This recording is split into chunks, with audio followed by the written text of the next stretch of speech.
इस वीडियो में हम कर रहे हैं क्लास 6 संस्कृत रुचिरा में छठा पाठ समुद्र तटः। आज हम इसमें इसका अभ्यास कर रहे हैं। उच्चारण करो, उच्चारण करिए। आप जो है ना मेरे साथ ही साथ उच्चारण करिए। तरंगय होता है जल तरंगों से मीन्स लहरों से। संगमा होता है मिलन, प्रायद्वीपः पेनिनसुला। मत्स्य जीविनः मछुआरे। तिसृषु यानी कि तीनों में। बंगोपसागरः बे ऑफ बंगाल, बंगाल का उपसागर। वैदेशिक पर्यटकेभ्यः विदेशी पर्यटकों के लिए। वैदेशिक व्यापाराय विदेशी व्यापार के लिए। चंद्रोदयः चंद्रमा का उदय।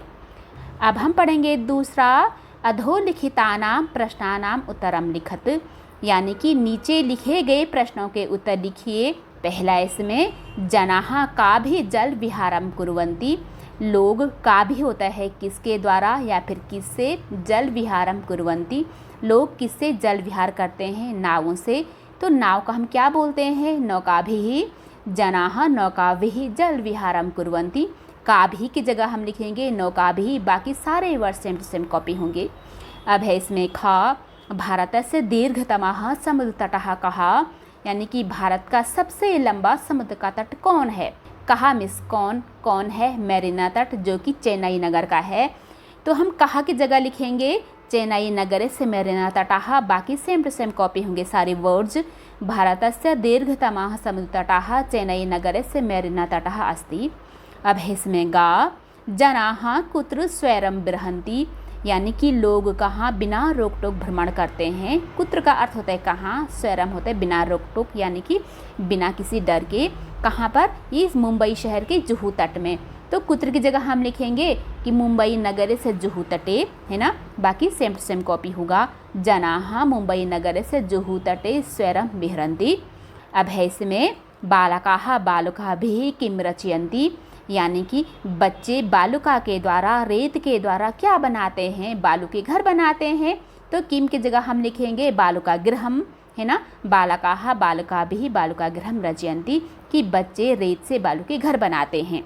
अब है इसमें लास्ट क्वेश्चन, कोची तटाः केभ्यः ज्ञायते, यानी कि कोची का समुद्र का किनारा किसके लिए जाना जाता है, नारियल के फल के लिए। केभ्यः की जगह हम लिखेंगे नारिकेल फलेभ्यः। कोची तटाः नारिकेल फलेभ्यः ज्ञायते। अब है इसमें प्रश्न नंबर 3, मंजूषातः पदानि चित्वा रिक्त स्थानानि पूरयत। मंजूषे शब्दों को चुन करके रिक्त स्थानों को पूरा करो। ये जो बॉक्स आप देख रहे हैं ना, इसे बोलते हैं मंजूष। इसमें जो है शब्द दिए हैं, इन शब्दों को हमें चुनना है और जो शब्द जहाँ पर फिट बैठ रहा हो उसे वहाँ पर फिट करा देना है। क में देखिए, कन्याकुमारी तटे तृणायाम सागराणाम, यानी कि कन्याकुमारी के तट में तीनों सागरों का क्या है, संगम है, मिलन है, यानी कि संगमः, यहाँ पर आएगा संगमः। यहाँ पर है उसका उत्तर। अब ख में देखिए, भारत देशः इति कथ्यते, भारत देश कहलाता है क्या, प्रायद्वीपः। ध्यान दीजिएगा, प्रायद्वीप को पेनिनसुला बोलते हैं इंग्लिश में। अब है ग में कि जनाः समुद्र तटम, यानी कि लोग समुद्र तट में क्या करते हैं, पर्यटनाय आगच्छन्ति, घूमने के लिए आते हैं। अब है घ, बालेभ्यः क्रीडा रोचते, यानी कि बच्चों के लिए खेल पसंदीदा होता है, बच्चे खेल को पसंद करते हैं। गौ में आप देखिए, भारत से पूर्व दिशायां, भारत की पूर्व दिशा में, ईस्ट में क्या है, बंगोपसागरः बे ऑफ बंगाल, यानी कि बंगाल का उपसागर। अब है इसमें यथा योग्यम योजयत, यानी कि योग्यता के अनुसार, सही के अनुसार मिलान करिए। योजयत का अर्थ होता है मिलान करिए। समुद्र तटा, समुद्र का तट क्या होता है, घूमने के लिए, ये है एरो से बताया गया है। क्रीडन कम होता है खिलौना, किसके लिए, खेलनाय, खेलने के लिए। दुग्धम होता है पोषणाया। दीपकः यानी कि दिया होता है प्रकाशाय, उजाले के लिए। और विद्या होती है यानी कि हमारा नॉलेज होता है किसके लिए, ज्ञानाय, ज्ञान के लिए। अब है इसमें प्रश्न नंबर 5, तृतीया विभक्ति प्रयोगेण रिक्त स्थानानि पूरयत, यानी कि तृतीया विभक्ति के प्रयोग से रिक्त स्थानों को पूरा करो। आप तो सभी जानते हैं कि तृतीया विभक्ति को करण कारक बोला जाता है, जिसका चिन्ह से होता है या फिर द्वारा होता है ना। तो यहाँ पर जो है हम देखते हैं यथा मिस जैसे, व्योमः मित्रेण सह गच्छति, व्योम मित्रों के साथ जाता है। तो इसका चिन्ह आपको याद है, से, द्वारा या फिर साथ भी होता है।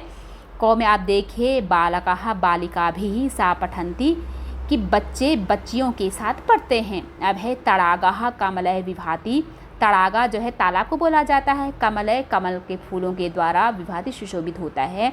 तालाब जो है कमल के फूलों के द्वारा सुशोभित होता है। अहमपि कन्दुकेन खेलामि, मैं भी बॉल से खेलती हूँ। अब है अश्वः अश्वः सावधावन्ति, यानी कि घोड़े घोड़ों के साथ दौड़ते हैं। मृगः मृगः स चरन्ति, मृग जो है मृगों के साथ चरनते हैं। आपने ध्यान देना है जो भी ब्रैकेट्स में ना, इन्हीं पर ही हमें तृतीया विभक्ति को यूज करना है।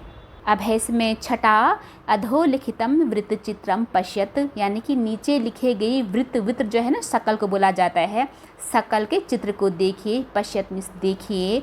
उदाहरणानुसारेण कोष्ठकगतः शब्दः उचित वाक्यानि रचयत, यानी कि उदाहरण के अनुसार कोष्ठक में दिए गए शब्दों के द्वारा उचित यानी कि सही वाक्यों की रचना करिए। इसमें क्या है ना, जगह जगह ये ब्रैकेट्स दिए गए हैं, इन कोष्ठकों में शब्द दिए हैं, इन शब्दों को हमें आपस में मिलाना है। इस तरीके से इनको मिलाना है कि इनका सही से एक सेंटेंस बन जाए। जैसे आप यहाँ पे देखिए नंबर 1 पे, ये है नंबर 1 है ना, तो इसको सबसे पहले आप देखिए।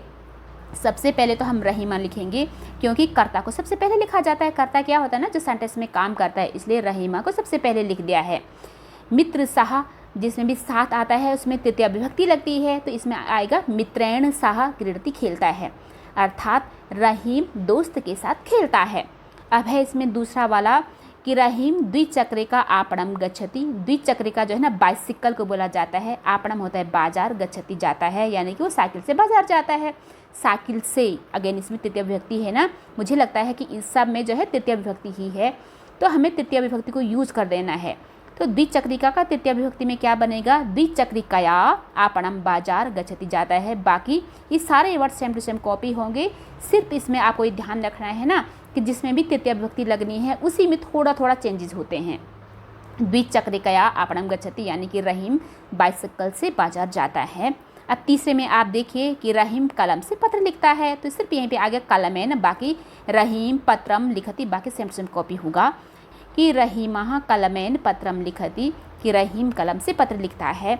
चौथे में आप देखिए रहीमा हस्त कंदुकम छिपति, छिपति होता है फेंकता है, कंदुकम होता है बॉल, हस्त होता है हाथ, यानी कि रहीम जो है हाथ से बॉल फेंकता है, हाथ से, यानी कि इसी में थोड़ा सा चेंजेस होगा, हस्तैन बनेगा हस्त से, है ना। तो रहीमा हस्तैन कंदुकम छिपति। अब पांचवा आप देखिए कि रहीम नौका जल विहारम करोति, यानी कि रहीम नौका से जल विहार करता है। तो हम नौका में ही थोड़ा बहुत चेंजेस करेंगे कि नाव से, नौका से नौकाया, बाकी सेम टू सेम कॉपी होगा, रहीमा नौकाया जल विहारम करोति। अब जो है छठे में देखिए कि रहीम चषक जलम पीवती, चषक आपने पहले चैप्टर में पढ़ा था, चषक जो है गिलास के लिए बोला जाता है ना, कि रहीम जो है गिलास से पानी पीता है, तो चषक से बनेगा चषकेना, रहीमा चषकेन जलम पीवती। अब है इसमें तुलिका, तुलिका हम ब्रश को बोलते हैं जिससे कि कलर या फिर पेंट लगाते हैं। रहीमा तुलिका चित्रम रचयति, रहीम तुलिका से चित्र बनाता है, तो तुलिका के लिए हम बनाएंगे तुलिकया, है ना। तो अब है इसमें आठवां रहीमा वायुयान ह्या आगच्छत, यानी कि रहीम कल वायुयान से आया, वायुयान एरोप्लेन को बोला जाता है, ह्या होता है बीता वाला कल, आने वाले कल को हम श्वः बोलते हैं, आगच्छत मीन्स आया। तो इसमें जो है वायुयान से, तो इसमें आएगा वायुयान है ना, बाकी सेम टू सेम कॉपी होगा। अब है इसमें सातवां कोष्ठकात उचित पद प्रयोगेण रिक्त स्थान पूर्यत, अर्थात कोष्ठक से सही शब्द के प्रयोग से रिक्त स्थानों को पूरा करो।